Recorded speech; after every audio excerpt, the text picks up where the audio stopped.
మన శరీరంలోని వ్యర్థాలను వడగట్టే ఉద్దండ పిండాలపై మన కిడ్నీలకు శత్రువు ఏదైనా ఉందంటే అది హైబీపీనే.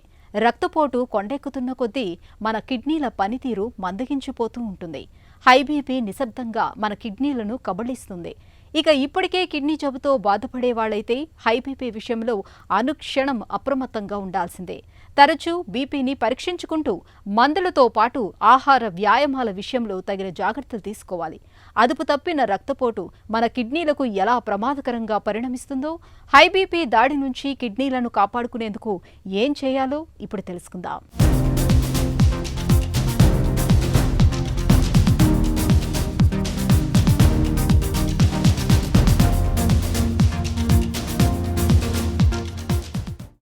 హైబీపీ రక్తనాళాల్లో చిన్నపాటి సునామీని సృష్టించే సమస్య ఇది. కనుడి చావుకు కారణాలనేకం అన్నట్టు హైబీపీ రావటానికి కూడా మధుమేహం, అధిక బరువు, ధూమపానం, ఉప్పును ఎక్కువగా వాడటం, మద్యపానం, శారీరక శ్రమ లేని జీవితం, ఆందోళనలు, ఒత్తిళ్లు తదితర సవాలక్ష కారణాలు కనిపిస్తాయి. అయితే చాలా కాలంగా హైబీపీ నియంత్రణలో లేని వారిలో ప్రధానంగా రక్తనాళాల ఆరోగ్యం దెబ్బతింటుంది. ఆ మేరకు రక్తనాళాలు అత్యధికంగా ఉండే కిడ్నీల పనితీరు మందగిస్తుంది. దాంతో కిడ్నీలు రక్తపోటును సరిగ్గా నియంత్రించలేవు. దీంతో బీపీ మరింత పెరుగుతుంది. ఈ రకంగా హైబీపీ అనేది కిడ్నీలను దెబ్బతీస్తే అలా దెబ్బతిన్న కిడ్నీల వల్ల రక్తపోటు మరింత ఎక్కువవుతుంది. బ్లడ్ ప్రెషర్ ఉంది అని ఎప్పుడు అంటామంటే, బేసికల్లీ బ్లడ్ ప్రెషర్ అంటే ఏంటి అంటే మన రక్తనాళాలలో ఎంత ప్రెషర్ తోటి మనం రక్తం అనేది ప్రవహిస్తుంది అన్నప్పుడు అనేదాన్ని బ్లడ్ ప్రెషర్ అంటాం. నార్మల్గా చూసినట్టయితే ఏంటంటే ఈ గుండె కొట్టుకున్నప్పుడు మన రక్తనాళాల్లో బ్లడ్ ప్రెషర్ అనేది 120 ఉంటుంది. దాన్ని సిస్టోలిక్ బ్లడ్ ప్రెషర్ అంటాము. గుండె ఎప్పుడైతే ఇట్లా లబ్ డబ్ అనే మధ్యలో రిలాక్స్ అవుతుందో ఆ టైంలో రక్తనాళాల్లో ప్రెషర్ తక్కువగా ఉంటుంది. దాన్ని ఇప్పుడు మనం 120/80 బీపీ అన్నప్పుడు ఈ 80 అనేది డయాస్టోలిక్ బ్లడ్ ప్రెషర్, అంటే గుండె కొట్టుకున్నప్పుడు మెజర్ చేసే బ్లడ్ ప్రెషర్ని సిస్టోలిక్ బ్లడ్ ప్రెషర్ అంటాము. గుండె రిలాక్స్ అయినప్పుడు వచ్చే బ్లడ్ ప్రెషర్ని డయాస్టోలిక్ బ్లడ్ ప్రెషర్ అంటాము. సాధారణ వ్యక్తులలో ఏంటంటే ఈ రక్తనాళాల్లో ప్రెషర్ అనేది 120/80, అంటే ఈ 120 అనేది సిస్టోలిక్ బ్లడ్ ప్రెషర్ అంటారు, 80 అనేదాన్ని డయాస్టోలిక్ బ్లడ్ ప్రెషర్ అంటారు. బ్లడ్ ప్రెషర్ ఎక్కువగా ఉంది అని ఎప్పుడు అంటామంటే, హై బ్లడ్ ప్రెషర్ ఏమని ఎప్పుడు అంటామంటే ఈ సిస్టోలిక్ బ్లడ్ ప్రెషర్ అనేది 140 కంటే ఎక్కువగా ఉండి డయాస్టోలిక్ బ్లడ్ ప్రెషర్ అనేది 90 కంటే ఎక్కువగా ఉన్నప్పుడు ఆ పర్సన్కి మనం బ్లడ్ ప్రెషర్ ఉంది అనేది డిసైడ్ చేస్తాము. కానీ దీంట్లో కామన్ మిస్టేక్ ఏంటంటే ఎవరికైనా కానీ నార్మల్గా స్ట్రెస్లో ఉన్నప్పుడు నార్మల్ పర్సన్స్లో కూడా బ్లడ్ ప్రెషర్ అనేది ఎక్కువగా వస్తుంది. అలా ఒక్కసారి బ్లడ్ ప్రెషర్ ఎక్కువ ఉన్నంత మాత్రాన వాళ్ళని బ్లడ్ ప్రెషర్ ఎక్కువ ఉందనే దానిగా లేబుల్ చేయకూడదు. నార్మల్గా ఇంట్లో ఉన్నప్పుడు ఆర్ నార్మల్ కండిషన్స్లో ఒక 2-3 సార్లు బ్లడ్ ప్రెషర్ చెక్ చేసుకోవాలి. చెక్ చేసుకొని ప్రతిసారి 2-3 సార్లు కూడా బ్లడ్ ప్రెషర్ ఎక్కువ ఉన్నప్పుడు మాత్రమే మనం దానికి ట్రీట్మెంట్ తీసుకోవాలి. లేకుండా ఓన్లీ ఒకటేసారి హాస్పిటల్లో కనుక బ్లడ్ ప్రెషర్ ఎక్కువగా ఉండి ఇంట్లో వచ్చినప్పుడు చెక్ చేస్తే బ్లడ్ ప్రెషర్ నార్మల్గా ఉన్నట్టు ఏది ఉంటే దాన్ని వైట్ కోట్ హైపర్ టెన్షన్ అంటాము. దానికి మందులు వాడాల్సిన పని లేదు. మన దేశంలో కిడ్నీ జబ్బులతో బాధపడుతున్న వారు దాదాపు 20 లక్షల దాకా ఉన్నారని ఒక అంచనా. ఏటా 2 లక్షల మంది కొత్త కిడ్నీ రోగులు ఈ సంఖ్యకు జత చేరుతున్నారని కూడా తెలుస్తోంది. మన రాజధానిలోనే దాదాపు 30 నుంచి 40 వేల మంది కిడ్నీ జబ్బుల బారిన పడి డయాలసిస్ మీద ఉన్నారంటే పరిస్థితిని అర్థం చేసుకోవచ్చు. ఈ కిడ్నీ సమస్యలకు ప్రధాన కారణం హైబీపీనే. హైబీపీ బారిన పడ్డ వారిలో కిడ్నీ పనితీరు క్రమంగా మందగిస్తూ అది చివరకు కిడ్నీ ఫెయిల్యూర్కు దారితీసే ప్రమాదం ఏర్పడుతుంది. అందుకే ఒక్కసారి హైబీపీ ఉందని తెలిస్తే దాన్ని ఎలాగైనా సరే నియంత్రణలో పెట్టుకోవాల్సిన అవసరం ఎంతైనా ఉంటుంది. మనం మామూలుగా మనకు తెలియకుండానే ఇప్పుడు 40 ఇయర్స్ తర్వాత కొంతమందికి బ్లడ్ ప్రెషర్ ఎక్కువగా ఉంది. మనం మెజర్ చేస్తే 150/90 ఉంది. అప్పటికప్పటికి వాళ్ళకి ఏం కాదు. బట్ ఆ బ్లడ్ ప్రెషర్ అనేది మన రక్తనాళాలలో ఒక 8 నుంచి 10 సంవత్సరాలు 15 సంవత్సరాలు కనుక ట్రీట్ చేయకుండా ఉన్నట్టు ఏది ఉంటే స్లోగా ఈ రక్తనాళాలను దెబ్బతీస్తుంటుంది.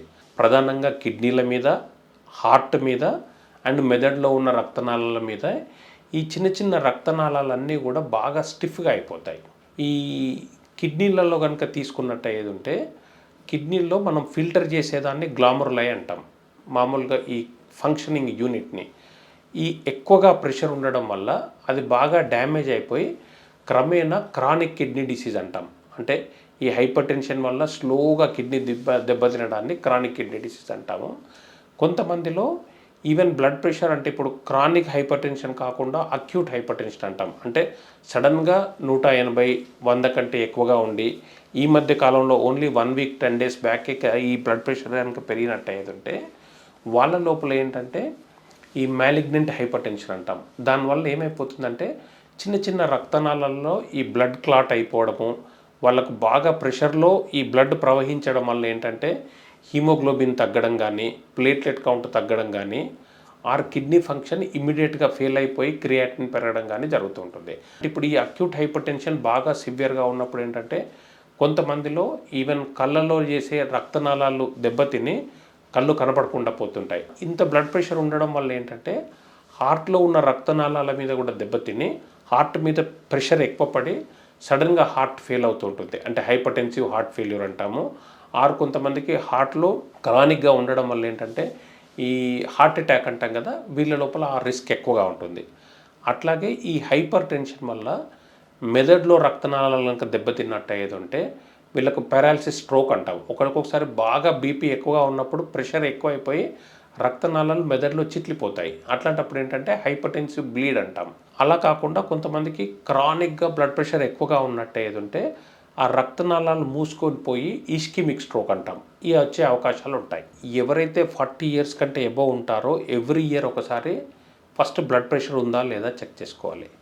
బ్లడ్ ప్రెషర్ కనుక ఉన్నట్టు అయ్యేది ఉంటే ఆల్రెడీ ఉన్న బ్లడ్ ప్రెషర్ వల్ల ఎర్లీ కిడ్నీ డ్యామేజ్ ఏమన్నా ఉందా అని తెలుసుకోవడం ఎలా చూస్తామంటే వాళ్ళకి యూరిన్ ఎగ్జామినేషన్లో ప్రోటీన్ ఏమైనా పోతుందా లేదా అనేది ఒకటి చూడాల్సి ఉంటుంది. అట్లాగే ఒక నిమిషానికి మన కిడ్నీ ఎంత పనిచేస్తుంది అంటే ఎస్టిమేటెడ్ GFR అంటాం. సో ఈ హైపర్ టెన్షన్ వల్ల కనుక క్రానిక్ కిడ్నీ డిసీజ్ వచ్చినట్టు ఏదంటే ఆ ఫిల్ట్రేషన్ ఎస్టిమేటెడ్ GFR అనేది తగ్గిపోయి మనం చెక్ చేసినప్పుడు అంటే హైపర్ టెన్షన్ డిటెక్ట్ చేసినప్పుడే వాళ్ళ కిడ్నీ ఫంక్షన్ అనేది 60 ml కానీ 65 ml కానీ ఉండే అవకాశాలు ఉంటాయి. సో వాళ్ళకు హైపర్ టెన్షన్ వల్ల ఉందా లేదా అని ఎలా తెలుస్తుంది అంటే ఈ EGFR తగ్గడం కానీ ఆర్ ప్రోటీన్ యూరిన్లో ప్రోటీన్ కానీ పోవడం కనుక ఉన్నట్టు అయ్యేది ఉంటే హైపర్ టెన్షన్ వల్ల కిడ్నీ డ్యామేజ్ అయిందని తెలుసుకోవచ్చు. ఇలా కాకుండా ఇంకా కొన్ని రివర్స్ అదర్ వే ఉంటుంది. బేసికల్లీ ఏంటంటే వేరే ఏ కారణం వల్ల అయినా మనకు బ్లడ్ ప్రెషర్ పెరగడం వల్ల కిడ్నీ డ్యామేజ్ అవుతుంటుంది. ఒక 10 నుంచి 15% పేషెంట్లలో ఏంటంటే వాళ్ళకు కొన్ని రకమైన గ్లామరాల్ డిజార్డర్స్ అంటాము.